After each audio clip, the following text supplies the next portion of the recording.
오늘 말씀은 마태복음 1장 18절부터 25절까지의 말씀입니다.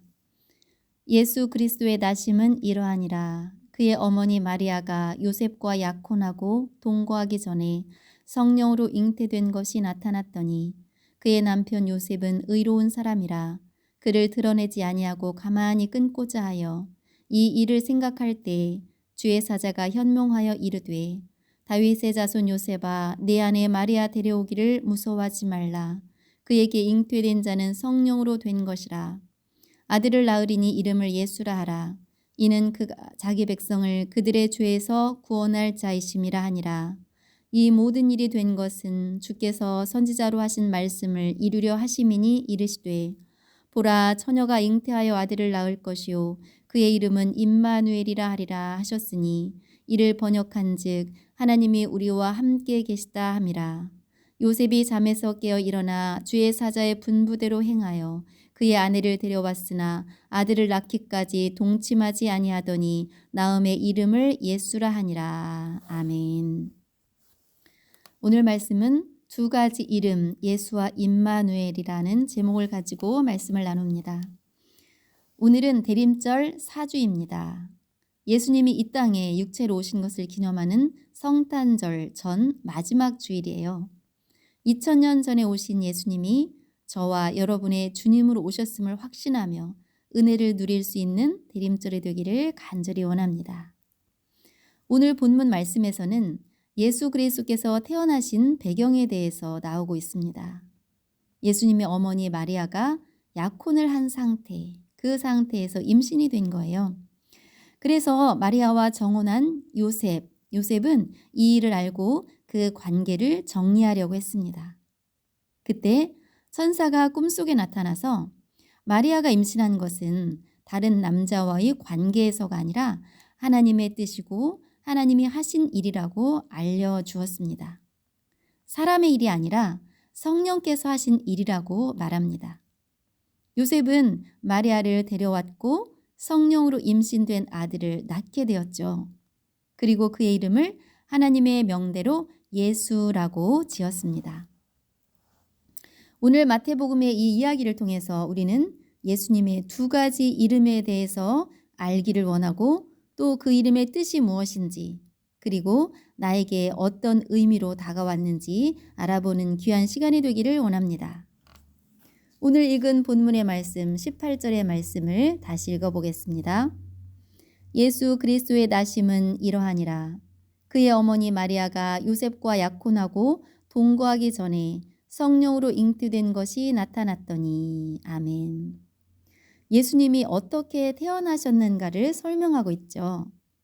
상식적으로 아기가 태어나면 아빠는 누구이고 엄마는 누구라고 하는 것이 명확합니다. 여러분이 지금 존재할 수 있는 것은 아버지 누구와 어머니 누구의 육체적인 관계에 의한 것입니다. 이것은 분명한 사실이고 누구도 부정할 수 없는 일이에요. 그러나 예수님의 나심에 대한 이야기는 우리의 상식과는 전혀 다릅니다. 동거하기 전에, 그러니까 마리아와 요셉은 약혼을 했지만 육체적인 관계를 하지 않은 상태입니다. 그런데 마리아가 사람과의 그런 관계 없이 임신을 하게 된 거예요. 이것은 전혀 과학적이지도 않고 상식적이지도 않습니다. 어떻게 이런 일이 일어날 수 있는가? 그에 대한 답을 성경은 성령으로라고 설명하고 있어요. 성령, 하나님의 영으로 된 것이라고 말하고 있죠. 사람이 이해할 수 없는 하나님의 영역의 일이에요.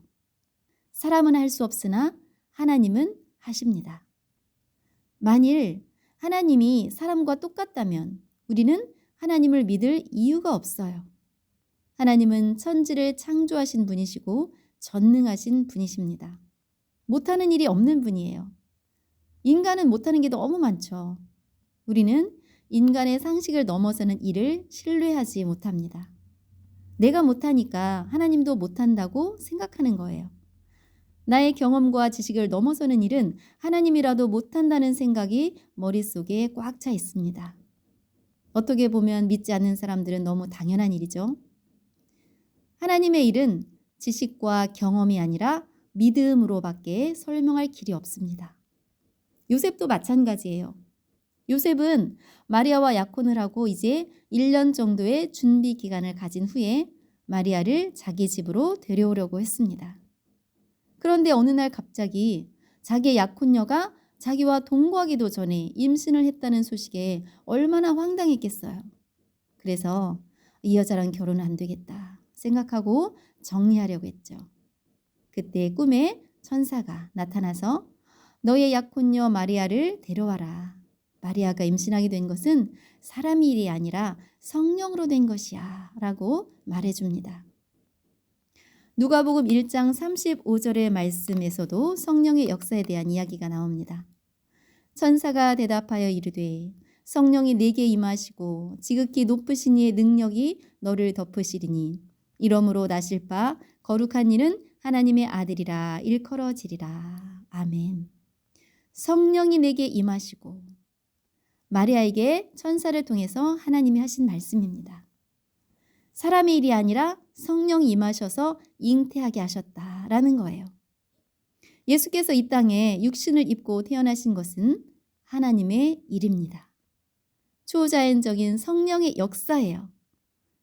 일반적인 가정에서 일어나는 아기의 태어남과는 다르다는 것을 말해주고 있습니다. 우리는 어떻게 보면 너무 많이 이 내용을 들어서 무감각해져 있을 수 있습니다. 그래, 사람의 일과 다르지. 하나님이 하셨지. 당연한 듯이 지나칠 수가 있는 내용이에요. 그러나 우리는 이 일을 더 곰곰이 자세하게 생각해 보아야 합니다. 여러분, 아무리 과학이 발달해도 이런 일은 할 수 없어요. 예수의 탄생은 분명한 하나님의 영, 성령의 일하심입니다. 성경은 이 사실을 더 분명하게 하기 위해서 이런 표현을 하고 있죠. 18절에 약혼하고 동거하기 전에. 유대인들의 결혼 풍습은 우리나라와는 다릅니다. 먼저 약혼을 하고 1년 동안 신랑은 집을 준비하는 거예요. 그 기간 동거할 수 없고 각자의 집에서 준비를 합니다. 그 후에 결혼식을 하죠. 각자의 집에서 살지만 약혼의 효력은 강했어요. 결혼을 한 것이나 다름없이 약혼을 하면 간음을 했거나 이런 특별한 이유가 없으면 그 약혼을 깰 수가 없었습니다. 1년 동안의 약혼 기간 동안 동거할 수 없었던 거예요. 그러니까 요셉은 마리아의 임신 소식에 그 관계를 끊으려고 했죠. 요셉이 마리아 임신 소식을 듣고 정리하려고 했다. 이것은 바로 요셉과 마리아는 동침하지 않았다라는 것을 증명합니다. 23절에 처녀가 잉태하여, 이 말씀은 구약성경 이사야서의 내용을 인용한 것입니다. 예수께서 태어나시기 훨씬 전에 선지자 이사야를 통해서 하신 예언의 말씀이에요. 반드시 예수의 탄생은 처녀의 몸에서 나와야 되는 것입니다. 마태복음 1장 1절부터 17절까지 내용을 보면 예수님의 탄생 족보에 대해서 나옵니다. 아브라함이 이삭을 낳고 이삭은 야곱을 낳고 이렇게 쭉 이어지죠. 그러다가 15절과 16절에 어떤 내용이 나오냐 하면 15절 엘리웃은 엘르아살을 낳고 엘르아살은 mat단을 낳고 mat단은 야곱을 낳고 야곱은 마리아의 남편 요셉을 낳았으니 마리아에게서 그리스도라 칭하는 예수가 나시니라. 아멘. 다 아버지의 이름과 아들의 이름이 연결되어 있습니다. 아버지는 누구고 그 아들 누구를 낳고 또 그 누구를 낳고 분명하게 아버지와 아들의 이름을 기록하고 있습니다. 그런데 16절을 자세히 보면 야곱은 마리아의 남편 요셉을 낳았으니 마리아에게서 그리스도라 칭하는 예수가 나시니. 요셉은 아버지 이름과 연결되어 나오지만 예수님의 이름은 그렇지 않은 것을 발견할 수 있습니다. 요셉이 예수를 낳았다고 하지 않고 마리아에게서 예수가 나셨다고 말합니다. 예수님의 족보는 아브라함부터 내려왔지만 죄의 본성을 가진 인간의 씨로 나지 않으셨다는 것을 분명하게 밝히고 있습니다. 왜 성경은 예수의 태어나심이 사람과의 관계에서가 아니라 성령의 역사, 하나님의 일이라고 강조하는가를 생각해 보아야 합니다. 사람의 씨가 아니라는 것을 강조하는 이유에 대해서 우리는 생각을 해 보아야 할 것입니다. 예수님은 죄 없이 태어나셔야 했기 때문이에요. 아담의 범죄 이후에 태어난 사람은 죄를 가지고 태어납니다. 여러분도 부모님의 유전자를 가지고 있잖아요. 아버지를 닮고 엄마를 닮았어요. 각 사람 속에는 부모님의 유전자가 들어 있습니다. 아담의 범죄 이후 인간의 본성은 끊어지지 않고 지속되고 있는 거예요. 예수님이 일반 사람들과 똑같은 방법으로 태어나셨다면 죄를 피할 수 없다는 거죠. 죄의 속성을 그대로 가지고 태어났을 거라는 거예요. 그래서 예수님은 죄 없이 태어나셔야만 했습니다. 왜냐하면 죄인을 구원하기 위해서 오셨기 때문이에요. 죄인이 죄인을 구원할 수가 없죠. 거센 강물에 떠내려가는 사람이 있다고 해요. 그럼 그 사람은 또 다른 사람을 구해줄 수가 없습니다. 자기 자신도 못 구해요. 예수님은 죄의 속성을 가진 인간과는 다른 탄생을 하신 거예요. 이 예수님의 탄생의 목적을 오늘 본문에서 분명하게 말하고 있습니다. 마태복음 1장 21절 아들을 낳으리니 이름을 예수라 하라. 이는 그가 자기 백성을 그들의 죄에서 구원할 자이심이라 하니라. 아멘. 자기 백성을 그들의 죄에서 구원할 자라고 말하고 있습니다. 예수의 탄생은 뚜렷한 목적을 가지고 있어요. 죄에서 구원하려고. 천사를 통해서 하나님이 요셉에게 말하는 거예요. 마리아가 아들을 낳을 건데 이름을 예수라고 지어. 그 예수는 사람들을 그들의 죄에서 구원할 자야. 이름을 알려주고 이름의 뜻도 알려주고 있습니다. 예수. 우리가 그토록 많이 듣고 우리 입으로 말하는 그 예수. 예수의 이름은 여호와는 구원이시다라는 의미를 가지고 있어요. 21절에 아들을 낳으리니 그의 이름을 예수라 하라.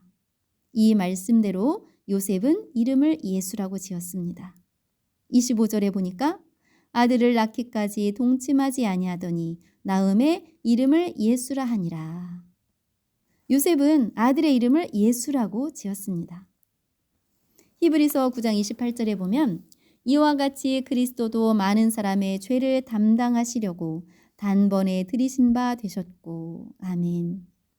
예수의 탄생은 죄를 말하지 않고는 할 수가 없는 거예요. 예수라는 이름 속에는 이미 구원, 그것도 죄에서의 구원의 의미를 가지고 있습니다. 오늘 본문에 두 가지 이름이 나오는데 한 가지는 예수, 구원자, 또 다른 하나는 23절에서 찾아볼 수가 있습니다. 23절의 말씀 보라 처녀가 잉태하여 아들을 낳을 것이요 그의 이름은 임마누엘이라 하리라 하셨으니 이를 번역한즉 하나님이 우리와 함께 계시다 함이라. 아멘. 또 하나의 이름은 임마누엘이죠. 임마누엘의 뜻을 우리 성경에서 말해주고 있습니다. 하나님이 우리와 함께 계시다. 아멘. 이 성경이 기록될 당시 이스라엘 나라는 힘을 못 쓰고 있었습니다. 로마가 다스렸어요. 생각해 보세요. 다른 나라의 통치를 받고 살아가고 있는 그 사람들. 얼마나 힘든 삶을 살아야 했는지 우리는 상상할 수도 없습니다. 우리나라도 일제강점기의 고통, 이 고통이 있었는데 안 겪어본 우리는 모릅니다. 매일의 삶을 힘겹게 살아가고 있는 사람들에게 임마누엘 하나님이 너희와 함께 계실 거야. 영원까지 라고 말해줌으로써 우리가 이런 어려운 곤경에 처해 있지만 하나님이 우리를 버리지 않으셨구나.